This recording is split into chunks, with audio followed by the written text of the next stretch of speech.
आज के वीडियो शुरू करते हैं। परमात्मा के महावाक्य सुनते हैं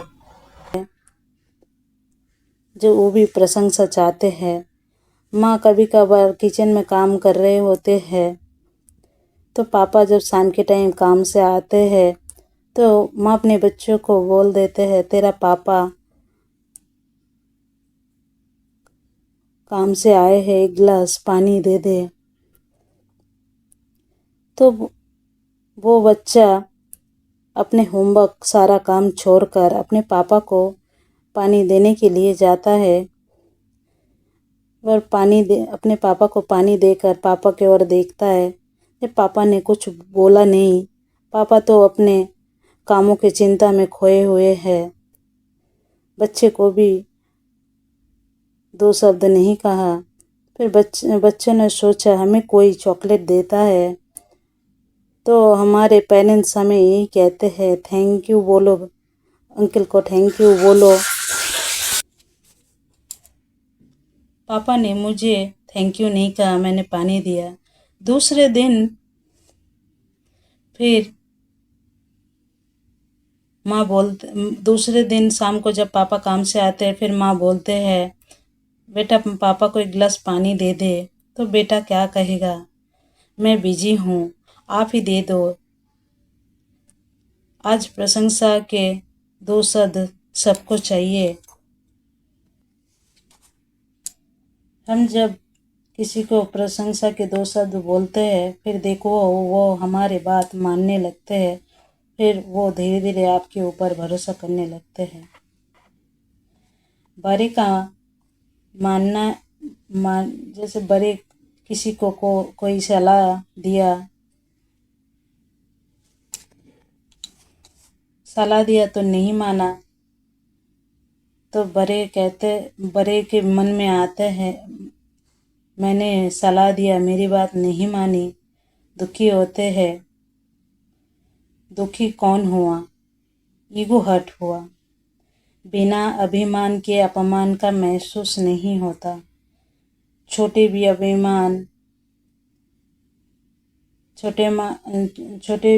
को भी अभिमान होते हैं, उनको भी मान ना मिले तो उन्हें भी अपमान का महसूस होता है।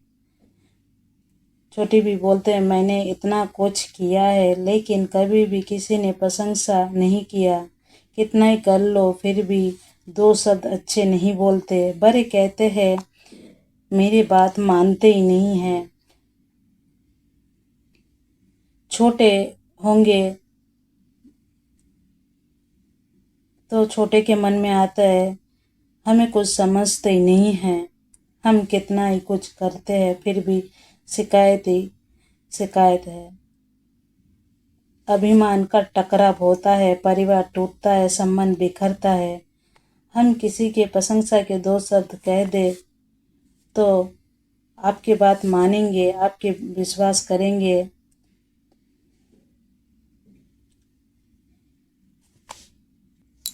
और आपके ऊपर श्रद्धा बढ़ जाती है। तो अभिमान से मुक्त रहने के लिए प्रशंसा करना चाहिए, चाहे वो कारोबार में हो चाहे वो घर परिवार में। भगवान अर्जुन को यही समझाते हैं, अभिमान से मुक्त जिसका बुद्धि ज्ञान में स्थिर हो, यानी कि जो ज्ञान को धारण करके ज्ञान को जीवन में जीने लगते हैं, वो तृप्त रहता है।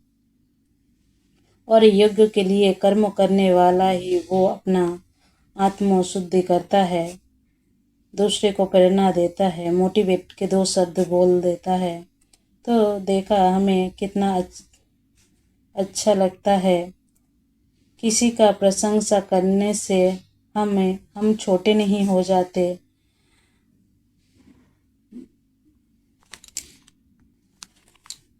किसी को मान देने से मान मिलता है, सत्य ही मन हल्का हो जाता है। यही है कर्मों को देखने वाला बुद्धिमान योगी है। योगी माना जो ज्ञान को अपने जीवन में जिया है वो योगी है। जब तक इस ज्ञान को जीवन में अप्लाई नहीं किया, बिना अप्लाई किए बगैर योगी नहीं। इसीलिए भगवान ने कहा जीवन के अंदर स्पिरिचुअल ज्ञान की आवश्यकता है। फिर अर्जुन का प्रश्न, हे प्रभु, सभी योगों में श्रेष्ठ योग कौन सा है? तो भगवान कहते हैं सभी योगों में ज्ञान योग सबसे श्रेष्ठ है, क्योंकि महान पाप आत्मा भी ज्ञान नैया के द्वारा संसार सागर को पार कर जाते हैं।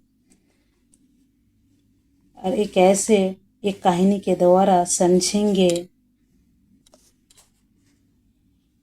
एक बार एक गांव में सत्संग चल रहा था। महात्मा जी जब सत्संग सुना रहे थे तो गांव में सभी महात्मा जी के पास बैठकर सब सत्संग सुन रहे थे। तो गांव में एक चोर था। तो एक बार चोर ने सोचा, गांव के सभी लोग महात्मा जी के सत्संग में गए हैं और ये सत्संग 2 घंटे तक चलेगा और ये अवसर है, ये बहुत अच्छा अवसर है चोरी करने का। आज गांव में चोरी कर लेते हैं। चोर निकला चोरी करने के लिए। चोर सोच रहा है किसके घर में चोरी करूं। सबसे पहले तो सोचा एक बार जहाँ सत्संग चल रहा है जाकर देख लो किसका परिवार पूरा बैठा हुआ है। जिसका परिवार में सभी लोग बैठा हुआ होगा उसके घर में चोरी करना आसान होगा। देखा एक सेठ जी के पूरा परिवार सत्संग सुन रहे हैं। तो चोर ने सोचा आज इस सेठ जी के घर में चोरी कर लेती हूँ। जैसे ही चोर सत्संग से निकलने लगा तो महात्मा जी के सत्संग के प्रवचन के शब्द चोर के कान में गया।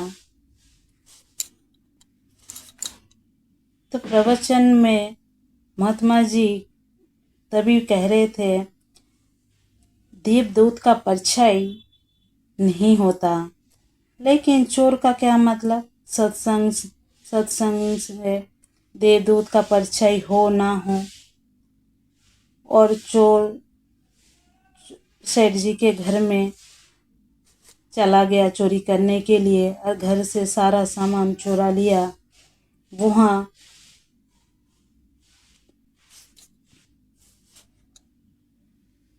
और सारे चोरी के माल समेट कर वो अपने घर के ओर जा रहे थे। तो रास्ते में एक दूसरा चोर देख लिया, ये तो बहुत माल लूटा। तो दूसरे दिन दूसरा चोर ने सोचा, मुझे बिना मेहनत के ये सारा माल मुझे मिल जाए, मुझे कुछ उपाय सोचना पड़ेगा। तो दूसरे दिन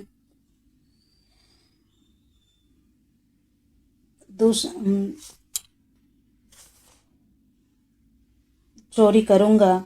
तो दूसरे चोर ने पीछे पीछे जाके देखा चोरी का माल कहाँ रखा है।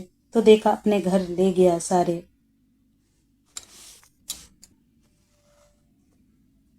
तो दूसरे चोर ने कोई उपाय सोचा कि मैं इनके घर में देवदूत बन के जाऊंगा और वो देवदूत बन के पहले वाले चोर के सामने खड़ा हो जाऊंगा तो डर से सारा चोरी का सामान मुझे दे देगा। और वो देवदूत बन के चोर के घर गया और कहा, आज तू सेठ जी, कल जो तू घर में सेठ जी का घर का सारा सामान चोरी करके लाया है, भगवान ने देख लिया और मुझे भेज दी। तो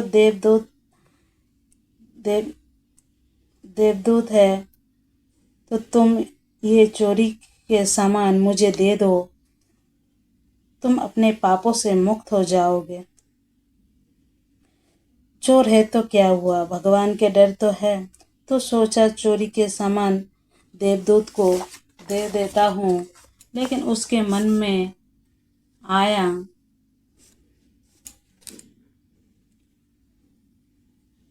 भगवान ने इतना जल्दी देख लिया, देवदूत भी भेज दिया।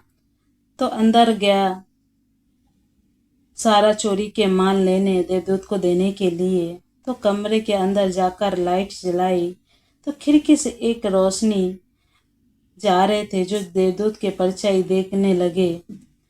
तो तुरंत उसे महात्मा जी के सत्संग के प्रवचन सुनी हुई बात याद आया, जो देवदूत का परछाई नहीं होते। तो अंदर से बड़ा सा डंडा उठाकर लाया, दूसरे चोरों के पास जाकर कहा, मैंने महात्मा जी के सत्संग प्रवचन में सुना था देवदूत का परछाई नहीं होते।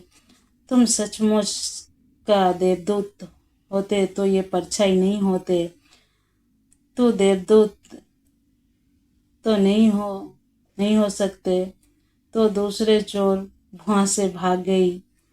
पहले चोर के पत्नी बैठकर सब कुछ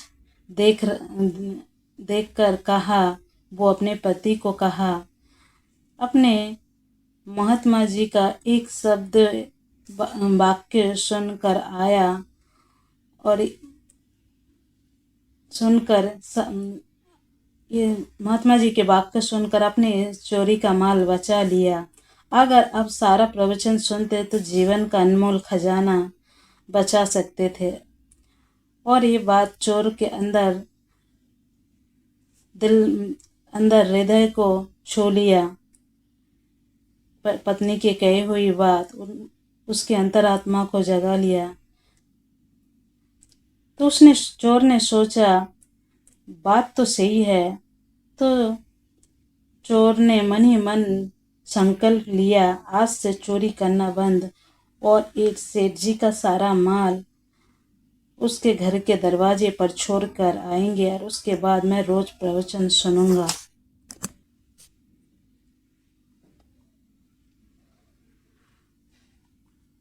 ज्ञान नया के द्वारा संसार सागर को पार कर जाते हैं। जिस प्रकार अग्नि ईंधन को भस्म कर देते हैं, वैसे ही ज्ञान भी विकर्मों को भस्म कर देते हैं। सर्व विकर्मों साधनों के आसक्ति और मोह को समाप्त कर ज्ञान और योग की परिपक्व अवस्था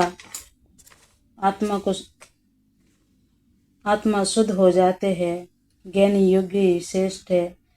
कहने का भाव, कोई व्यक्ति के अंदर हृदय परिवर्तन आता है,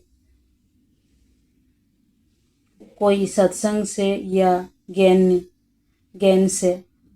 योगों के माध्यम से। ज्ञान वो अग्नि है, जो ज्ञान वो शक्ति है।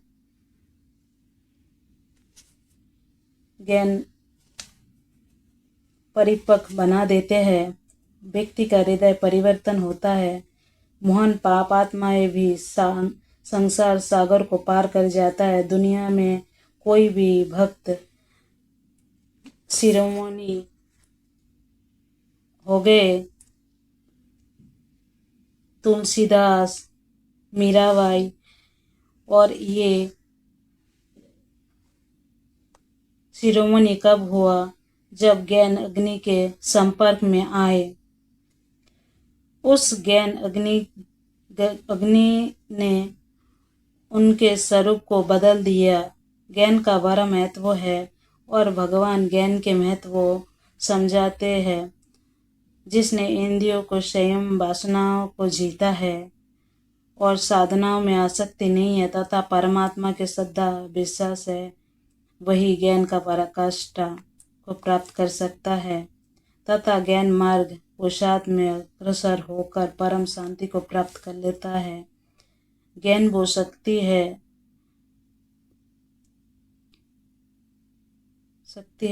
जो परिवर्तन कर होते हैं, जो हमारे जीवन के अंदर हमारे मानसिकता में बहुत बड़ा परिवर्तन लाते हैं। आज ये वीडियो यहीं पे ही समाप्त करते हैं। फिर हम अगले पार्ट में सुनेंगे परमात्मा के महावाक्य।